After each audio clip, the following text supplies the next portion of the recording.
নজর টিভি 24 সত্যের সন্ধানে সাহসী সাংবাদিকতায়। সীমান্তে ৫৯ বিজিবির অভিযানে ২টি বিদেশি অস্ত্র ও ৯ রাউন্ড গুলি উদ্ধার।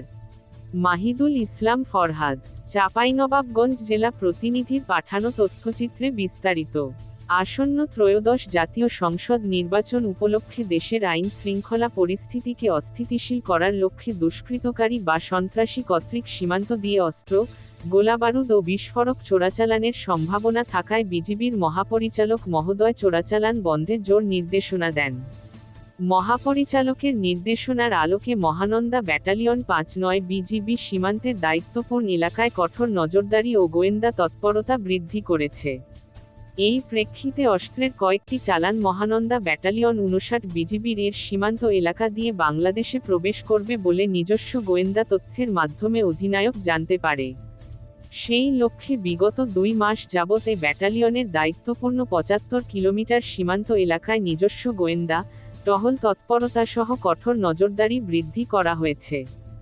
সেই প্রেক্ষিতে মহানন্দা ব্যাটালিয়ন ৫৯ বিজিবির এর দিকনির্দেশনায় গতকাল ৮ই জানুয়ারি আনুমানিক রাত ৯টা ৪০ অধীনস্থ আজমতপুর বিওপির একটি চৌকশো টহল দল সীমান্ত পিলার ১৮২-৩ হতে আনুমানিক ৪০০ গজ বাংলাদেশের অভ্যন্তরে আমবাগানে বিশেষ অভিযান পরিচালনা করে। উক্ত অভিযানে টহল দল মালিকবিহীন ২টি বিদেশি ওয়ান শুটার গান ও ৯ রাউন্ড গুলি উদ্ধার করেছে। বিজিবির সূত্র জানায়, গোপন সংবাদের ভিত্তিতে আজমতপুর সীমান্ত এলাকায় অভিযান পরিচালনা করে এসব অস্ত্র ও গোলাবারুদ উদ্ধার করা হয়। তবে এই ঘটনায় কাউকে আটক করা সম্ভব হয়নি। এ বিষয়ে মহানন্দা ব্যাটালিয়ন ৫৯ বিজিবির এর অধিনায়ক লেফটেন্যান্ট কর্নেল গোলাম কিবরিয়া, বিজিএম বিষয়টির সত্যতা নিশ্চিত করে বলেন। তিনি আরও এই ব্যাটালিয়ন গত ৬ মাসে ৬টি বিদেশি পিস্তল ওয়ান শুটার গান, ১২ রাউন্ড গুলি এবং ২টি ম্যাগজিন উদ্ধার করেছে।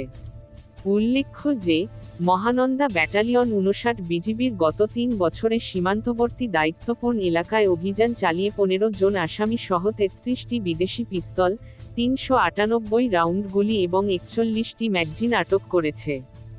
এই সীমান্তে সব ধরনের চোরাকারবারিরা অস্ত্র, গোলাবারুদ ও মাদক চোরাচালানে যতই নতুন পদ্ধতি অবলম্বন করুক না কেন, সকল প্রকার অস্ত্র, গোলাবারুদ ও মাদক চোরাচালান এবং চোরাকারবারিদের প্রতিরোধে আমাদের ঐকান্তিক প্রচেষ্টা অব্যাহত থাকবে। তিনি আরও জানান, সীমান্ত এলাকায় নিরাপত্তা জোরদার করা হয়েছে এবং এ ধরনের অভিযান ভবিষ্যতেও অব্যাহত থাকবে। মহানন্দা ব্যাটালিয়ন ৫৯ বিজিবির চোরাচালানের বিরুদ্ধে জিরো টলারেন্স ঘোষণা করেন। পরে উদ্ধারকৃত অস্ত্র ও গোলাবারুদ পরবর্তী আইনানুগ ব্যবস্থা গ্রহণের জন্য সংশ্লিষ্ট কর্তৃপক্ষের কাছে হস্তান্তরের প্রক্রিয়া চলছে। ৩ বছরে ১৫ জন আসামি সহ ৩৩টি দেশি বিদেশি পিস্তল, ৩৯৮ রাউন্ড গুলি, ৪১টি ম্যাগাজিন আটক করতে সক্ষম হয়েছে। আমি বিশেষভাবে উল্লেখ করতে চাই, দেশের আভ্যন্তরীণ আইন শৃঙ্খলা পরিস্থিতি স্থিতিশীল রাখতে সকল প্রকার প্রচেষ্টা আমরা অব্যাহত রেখেছি। তাই অস্ত্র, গোলাবারুদ ও মাদক যাবতীয় চোরাচালানের বিরুদ্ধে আমরা জিরো টলারেন্স নীতি বাস্তবায়ন করছি। এই বাস্তবায়নের লক্ষ্যে সীমান্ত এলাকায় অপারেশনাল কার্যক্রম বৃদ্ধি করা সহ বিশেষ টহল পরিচালনা করা হচ্ছে, যা আমাদের মৌলিক দায়িত্ব এবং ভবিষ্যতেও চলমান থাকবে। ধন্যবাদ সবাই।